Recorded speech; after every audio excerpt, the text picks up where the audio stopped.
Star Wars Knights of the Old Republic 2, The Sith Lords is one of the greatest video games of all time. Exactly. Great take, Noah.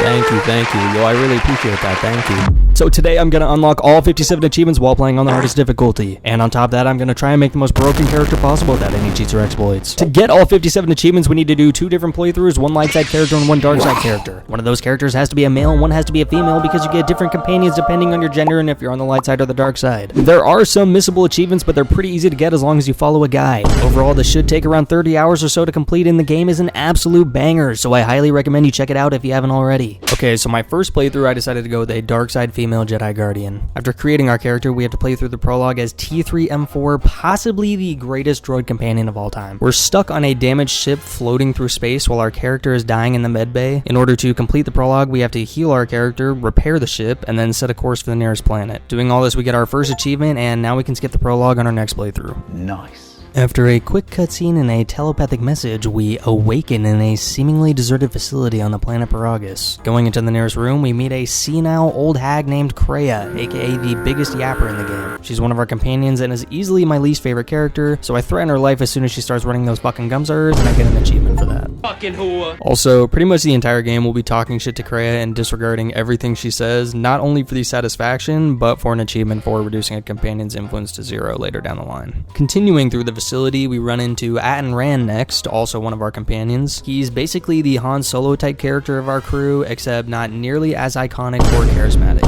He tells us there's a bounty on Jedi in the galaxy and that the miners that worked here were planning on selling us, but they all seem to be gone. We decide we could use Atton's help to get off the planet, so we set him free and then we start making our way to the hangar bay so we can hopefully board a ship and leave. Next, we find ourselves outside in space, and on our little walk, a ship shows up out of nowhere, starting the world's longest unskippable cutscene. During this cutscene though, we do get an extremely cinematic first look at Darth Sion, who is one of the main antagonists of the game. His intro is pretty cool and his character idea is cool, but personally I think he acts like a bitch the entire game, so I'll give him a B tier ranking. After the cutscene, we continue making our way through the facility and then the docked ship while surviving several assassination attempts. Somewhere along the way, I also accidentally got some light side points, so there's that achievement. Right as we're about to exit the ship, we get jumped by Darth Sion. Kreia says she can solo him, so we leave her to it, finally getting rid of the dead weight. Another cutscene starts, and we actually find out that Kreia used to be Sion's master, which explains all the sexual tension. Sion, tired from the edging and manipulation, cuts her hand clean off, and unfortunately our character actually feels Kreia's pain because we have a force bond with her, but we'll touch more on that later. Shrugging the pain off like it's nothing, we link up with T3M4 in the next area, and then we finally reach the hangar bay, only to get ambushed by a bunch of ops. Before they can board us, we hop on the Gatling laser on the ship and mow them all down, getting us our third achievement, Don't Get Cocky. Kreia shows up just in the nick of time and we leave Peragus. Hungry for me and Kreia's cheeks, Sion chases after us through an asteroid field, and that's when my massive, big bulging brain hatches an idea. If we shoot the asteroids, it'll cause a chain reaction of explosions that will act as a smokescreen and allow us to jump to hyperspeed. We tell Atton to fire on the asteroids and our plan works, but it also blows up the entire planet. Hope there wasn't anyone else alive on there, but we escaped and we got that achievement, so that's all that matters. Now free from danger for the time being, Kreia gives us a rundown on our current situation. She tells us that we're the last known Jedi in the galaxy, so all the Sith and bounty hunters want us dead. After she leaves the cockpit, Atton, being so catastrophically down bad, lets us know he'd knock the dust off her pussy if she let him, which is just crazy. We leave him to probably jerk off when we explore the ship a little. In one of the nearby rooms, we find a broken droid which looks exactly like the droid from earlier that attacked us, but rustic red. Having a part from that droid earlier, we place it inside this one for an achievement later down the line for fully repairing him. Next, we talk to Kreia, and she tells us that we're connected through the Force, which explains why we felt her pain and how she speaks to us telepathically. This means that we feel what she feels, if she dies, we die, and vice versa, so this could get real weird real quick. Especially with Atton around. Also, who knows when this old bitch is gonna croak, so we literally couldn't have been connected with someone worse. As soon as we land on the next planet, Telos, we actually get arrested for the alleged destruction of Peragus. Having no other choice, we follow them to jail, then house arrest, and eventually we're found not guilty and are free to leave. Right away, we can get 2 achievements pretty easily by getting 10k credits and winning a game of Pazak with a full deck. Going back to the station, we get our stuff back and find out our ship was stolen, which is just great, and the feds are gonna do nothing about it, so now we have to find it ourselves. We talk to some Ithorians, and they tell us that there's a man on another part of the planet that can help us find our ship, so we help the Ithorians in order to get a shuttle to him. Also, at some point, we get a cutscene introducing Visas Mar, the finest character in all of Star Wars. Okay, maybe not the finest, but definitely top 10. And we also are introduced to Darth Nihilus, the other Sith Lord, and one of the dopest characters in all of Star Wars, S-tier ranking. Once we finish the Ithorian's questline, we leave to go meet the mystery man, but we're shot down by anti-air guns. Luckily, the dude spots the crash and links up with us there. This is Bayo-Dur, who allegedly served under us in the Mandalorian Wars, which is why he calls us General all the time. He joins our crew, leads us to a facility where we grab another shuttle to fly to our ship's last known location, but guess what? We're shot down again, this time by 3 HK-50s. We kill the clankers, get another part for our HK, and then we stumble upon some sort of snow bunny temple, where we're imprisoned again. In order to negotiate our release, I talked to the Queen Snow Bunny, Atris, who turns out to be an old colleague from the Jedi Order, and an ex-lover, I'm pretty sure. 8 out of 10. We catch up a little bit, she tells us she stole our ship, I tell her I blew up Peragus, she edges us with her own lightsaber from where we were kicked out of the Jedi Order, so I start beating her employees' asses one by one. The fight turns into a 5v1 eventually, which we cheese because there's no other way we could beat them without doing that, and we get one of the harder achievements in the game, the first rule. After that, we leave the temple, and T3 shows us a quick clip of when we were exiled from the Jedi Order, which makes us want to kill all Jedi involved now. Before we do that though, we go back to Telos real quick, scrap some more HK units, and get us another part, leaving only one more needed to fully repair our HK. Landing on Nar Shaddaa, we begin searching the area for our first target, the Jedi Master Zez-Kyle. While searching, we settle a merchant turf war for this Rodian chick in order to get an achievement later on, and then we also get the final part to fix our HK. We return to the ship to fix him, but immediately upon returning, we sense a disturbance in the Force. We cautiously approach, and like a dream come true, it turns out to be Visa Smar, patiently waiting for us, alone.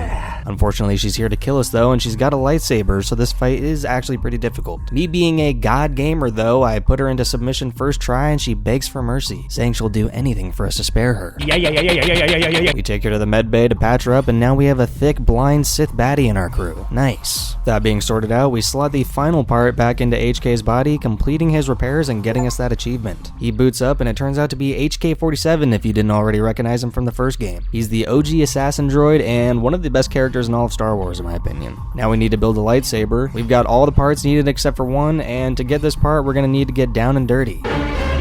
No, not that dirty. We put on our sexiest outfit and we shake our tight little body in front of the big fat slug Voga the Hutt to put him to sleep and get us an achievement. We put his dogs to sleep too with a little bit of Juma juice in their milk bowl, and when they're asleep we break into Voga's vault where he coincidentally has the last lightsaber part we're looking for. We build a double-bladed lightsaber, get an achievement, and now we can really start clapping cheeks. Feeling lucky now, we head over to the entertainment sector and start gambling. We beat everyone in the room, which summons the champion Pazak player, this little Ewok wannabe. We convince him to purposely lose a game against us because he always wins, so he should know how it feels to lose, and we get 2 achievements for that. Next stop, the refugee sector. In the refugee sector, we fight our way through an Asian street gang to get to the big boss of the area, who we kill to level us up to 15, so now we can prestige. Prestiging makes us stronger, gives us an additional level up, a unique power, and the achievement, a certain set of skills. Leaving the area, we run into some people who tell us that Atten isn't as chill as we thought he was. We confront Atten about this accusation, and plot twist, he tells us he used to be a Sith assassin and that he's killed a shit ton of people, Jedi included. At one point, he was ordered to capture and torture them instead in an attempt to break their spirit and turn them to the dark side. That shit goes hard, so we teach him how to use the Force, and now he's our apprentice. After Atten's confession, we find out our ship has been boarded by the people whose parking spot we supposedly stole, so we kill them all and then get invited to meet with Visquis to discuss business or something. Before we head to the meeting, we teach Bayo-Dur how to use the Force as well, because he's pretty much useless without the training, and then we head to the meeting, but get stopped by Hanhar, who says we should team up and kill everyone. I agree to team up with him because why not? We get a cutscene where Atten has a threesome with 2 Twi'lek twins, and then we fight our way to Visquis. At this point in the game, we pretty much one-shot everything now, so we get to him with ease, but we get captured again somehow. Switching to Hanhar, we meet up with the rest of our crew and let them know that we've been captured and taken by Goto to a ship in the planet's orbit. In order to get to that ship and rescue our character, we play as T3 to infiltrate a warehouse to get some codes to change our ship's ID to one of Voga's freighters. Goto loves trolling Voga by stealing his freighters, so hopefully he steals us and we can board his ship to save our character. This is also where Hanhar technically officially joins our crew, so there's that achievement. Anyways, everything goes according to plan, and Kreia and Hanhar board the ship and rescue us. We fight through the ship, forget to explode, and then escape back to Nar Shaddaa. On our ship, we find out that Goto snuck his droid on board and that he'll now be traveling with us, so welcome to the crew. crew, I guess. Fucking clanker. Back on Nar Shaddaa, now with the knowledge of Zez-Kael's whereabouts because he found us before we went to the meeting apparently, we start 1v1ing him. I clap him pretty easily, copy his lightsaber for him like I got a goddamn Sharingan, and I kill the poor guy with it and suck the soul out of him, crossing the first Jedi off our list and completing Nar Shaddaa for now. Next stop, Onderon. Flying to Onderon, believe it or not, we end up being attacked by some cuck named Colonel Tobin. Instead of being shot down this time or arrested, we decide to flee to one of Onderon's moons, Dxun, probably my favorite planet in the game. Apparently there's a nearby outpost worth investigating, so we head out with Kreia and Hanhar because Kreia increases our XP gained and Hanhar is a beast. We fight our way through the jungle, kill some Duros bounty hunters, and then we run into some OG Mandalorians. These guys are pretty badass. I don't know why, but just their design is pretty cool, and it'd be dope if they brought this shit back somehow, but anyways. They lead us to their outpost, we get some cinematic shots of the area, and then we meet the Mandalore of this era, who tells us that he can get us to Onderon if we can prove our worth to him, which basically means do all the side quests for everyone in the camp. After picking up the quests, we fight through the jungle, kill the biggest beast of the area, and then turn in all the quests, gaining everyone's favor. Now we just have the Mandalorian battle circle to wrap things up here. This is basically the handmaiden duels, except these will all be 1v1s, and we switch what weapons we use depending on who we fight. We clap everyone because we're pretty jacked now and get the achievement, the second rule. With everything complete now, we talk to Mandalore and get ready to shuttle to Onderon, but surprise, surprise, we get ambushed by Sith assassins and a big fight unfolds. After cleaning up the assassins, we leave for Onderon in search of Jedi Master Kotor. Landing on Onderon, Mandalore says we should find his contact Dagon Gent, who can help us find the Jedi Master we're looking for, so we head to his house. Also, I don't remember what I did here, but I pissed Kreia off and it actually got her influence to 0 finally, so there's that achievement. Arriving at Dagon's house, a guy that knows him tells us he's actually in jail for the murder of a captain of the military. And we can't break him out, so we need to prove that he's innocent somehow. We hit the nearby bar and basically find out that Captain Solio, who was murdered, and Dagon were really good friends. They got into a playful fight, which got a little rowdy because they were hammered, and then Solio went home and got murdered along the way. The last person she was seen with was Dagon, so that's why he got locked up. What actually happened though is that Solio wasn't murdered by Dagon but by someone else. It couldn't have been Dagon because him and Nico were leaving the bar and Captain Solio was murdered from a different location near the bar, not by the exit, which was the initial assumption. Or something like that, but either way we prove his innocence for now and we meet him back at his office after he's free. He tells us we need to kill the Beast Riders in order for him to contact the Jedi Master because they took his phone or some shit, and we happily kill them all because they're a bunch of cornballs. After returning the stolen item, we finally get in contact with Kavar and meet him at the bar. Right as we're about to clap his cheeks, cuckold Colonel Tobin rudely interrupts us, causing Kavar to dip out. Tobin tells us he actually wants to become allies with us, and we agree because we want the achievements for siding with him and General Vaklu, and then we flee the city because now we have a 5-star wanted level for killing a bunch of people. Back on Dxun, Mandalore says he wants to travel with us, so we add him to the crew so he can clean the ship for us. This is the way.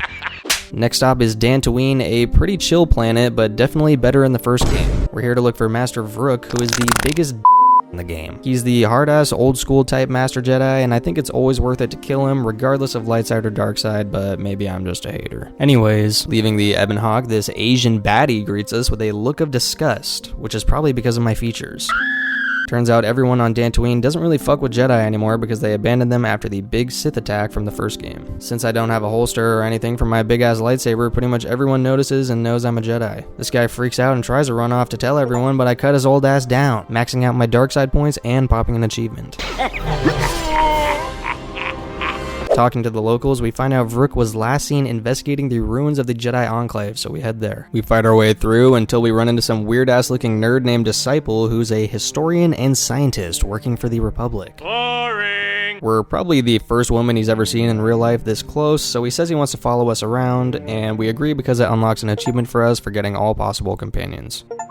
Right behind him are some dead mercs and a note that says Vrook is being held hostage in the caves near the settlement, so that's our next location. In these caves are some really good lightsaber crystals, which are guarded by a bunch of Kinrath. We one-shot pretty much all of them and then find a very special crystal that connects with us through the Force or something. This is our personal crystal, so picking it up, we get that achievement. Further in the cave, we find the group of mercenaries and Master Vrook. They plan on selling him, but we want to kill him obviously, so we wipe them all out, and then Vrook sets himself free because he was never truly captured. He was just sacrificed sacrificing himself for the greater good. As soon as he frees himself, he actually has the nerve, the audacity to talk shit to us and tell us that he was right about us all along and that we're a stain to the reputation of the Jedi Order. Not taking any shit from this old ass fucking loser, I swing on him and actually one-shot him, but he survives because of plot armor and runs away. Chasing after him, we're stopped outside by more mercenaries that are planning an attack on the settlement. This is actually where we're supposed to get another achievement for either siding with the settlers or the mercs, but I didn't know that you were supposed to act like you're helping the settlers and then turn on them for the achievements, so basically I side here with the mercenaries for no reason. We go to the settlements, sabotage all their defenses, and then we storm the place with the boys. Vrook wants to get one shot again, so we copy his lightsaber form even though it's trash, and then we finish him off, leaving only 2 more Jedi Masters to go. And that pretty much wraps up Dantooine. As we're leaving, we get a message from Kelborn telling us to return to Dxun, so we head there next. On Dxun, we listen to a message from Tobin, who tells us that him and General Vaklu are going to begin raiding the palace in order to depose Queen Talia, so he could use our help. Knowing Kavar will be there, we agree. Tobin also tells us about the Sith Lord he's allied with, and that they're using an ancient Sith tomb located somewhere on Dxun as their base of operations. If we take out the base and take control of Onderon, we can turn on the Sith Lord and kill him as well. So we send Atten, Beodur, and Hanar to go take out the base, while me, Kreia, and Mandalore go to Onderon.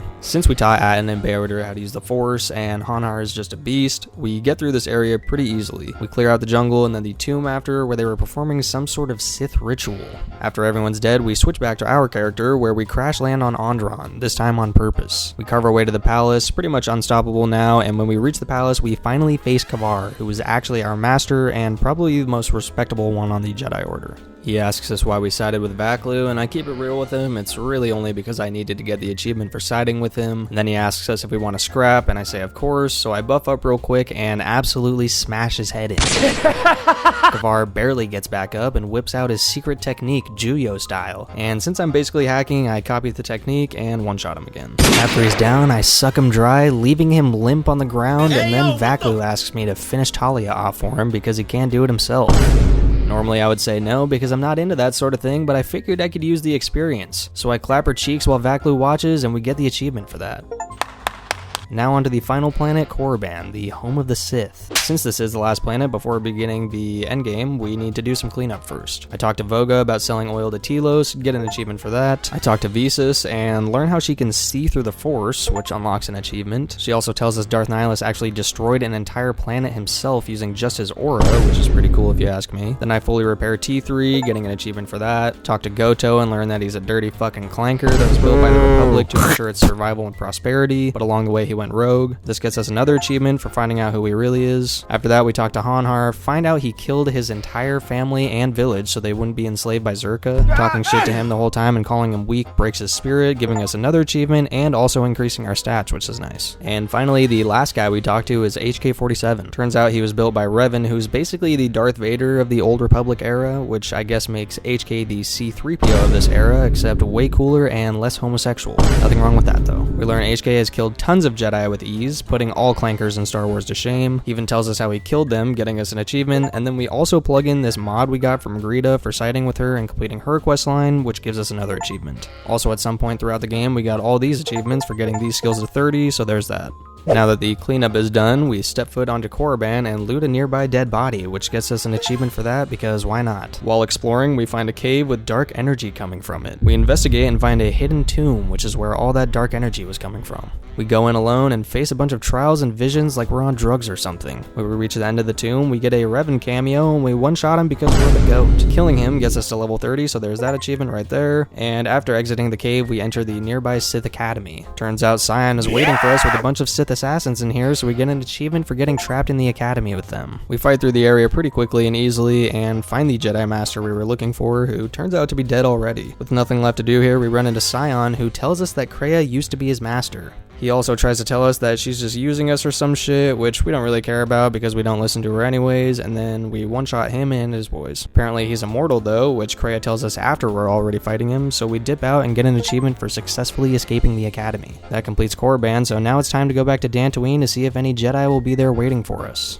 Returning to the enclave on Dantooine, we find out that no one's there, probably because we killed them all except for Atris. I revel in my glorious victory, get the achievement for killing all Jedi Masters, and then Kreia decides to piss all over our parade with a boring monologue. Fuck you, you fucking whore. She says something like we haven't done enough yet, but we're special, and the Jedi on the council knew this too, which is why they saw us as a threat. Apparently we can form super strong connections to others through the Force, potentially on a galactic scale, so if I were to connect to everyone on a planet and feel deathly pain, for example, then they would all feel it as well and probably die. Also, that's how we lost our connection to the Force in the first place. We cut ourselves off from it in order to survive when all the people died in the last war we fought in because we were connected to them through the Force. There's a lot more details and explanation, and I'm probably not even getting it right, but yeah, shit just got pretty crazy. Kreia, having failed yet again with another student, decides to try and kill us by stabbing herself, and then she flees the scene. What a piece of shit. Unfortunately for her though, we're too strong now and we live, so now we're gonna hunt her ass down and kill her. We get another Force power after getting up, and another achievement pops for now having all dark side Force powers. We return to the ship to chase after Kreia now, who apparently went back to Telos. We touch down on Telos and confront Atris, who's working with Kreia now and has turned to the dark side. Super anticlimactic, but I one-shot her and then she spills the beans, telling us Kreia went to Malachor V, which is where the last war happened and where I lost my connection to the Force. So now we gotta go there in a full circle type of moment, but first we finish Atris off and then Telos becomes under attack by Darth Nihilus. So now we gotta go kill him first, so we link up with the boys and make our way to the ship Darth Nihilus is on called the Ravager, which is low-key pretty hard.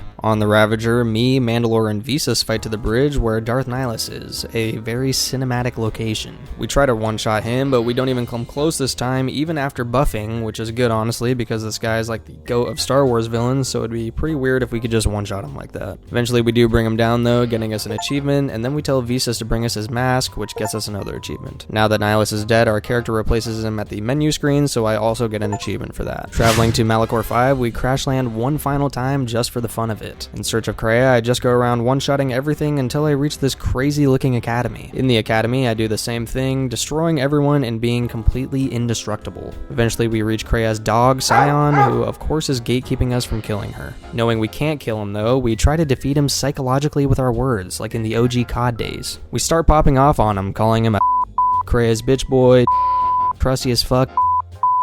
It becomes a very heated interaction, but we prevail and he finally gives up on his life, getting us an achievement and now allowing us to finally go and kill Kreia.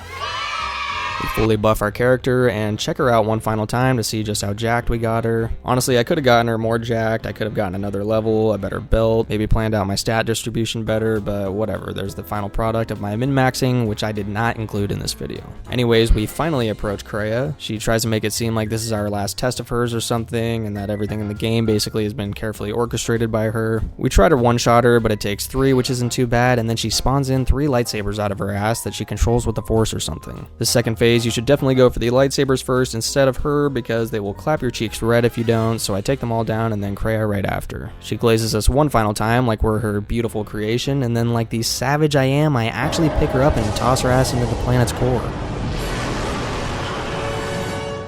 And that's the dark side playthrough complete. Now to speedrun this light side playthrough, which is pretty much the same exact game, just a couple different decisions, and you play through the game as a goody two-shoes. First decision is the asteroids. Instead of blowing them up, we evade them and escape, getting us an achievement for that. Funny thing is though, the planet still gets blown up by Scion and his ship, so we still get arrested. Next, instead of Disciple joining our crew, we get a handmaiden sister, who's supposed to look different than the others, but she definitely doesn't, but whatever, I'm not complaining. We've begun building our Jedi harem. Nice. Speaking of harem, since we're on the light side now, instead of getting Hanhar, we get Mira, this redhead bounty hunter chick. People don't really like her, just don't think she's useful combat-wise, which is true, I guess, but she joins our harem and has some funny dialogue, so who cares. Also, instead of killing the Jedi Masters, we're telling them to meet us on Dantooine later, just an FYI. I also got max light side points around this time, so there's that achievement. We turn Handmaiden into a Jedi, getting us an achievement, and then after rebuilding HK and having Visas influence higher than Handmaiden, we get a cutscene where they fight over us, which is like something that happens in my everyday life, so I'm kind of used to that.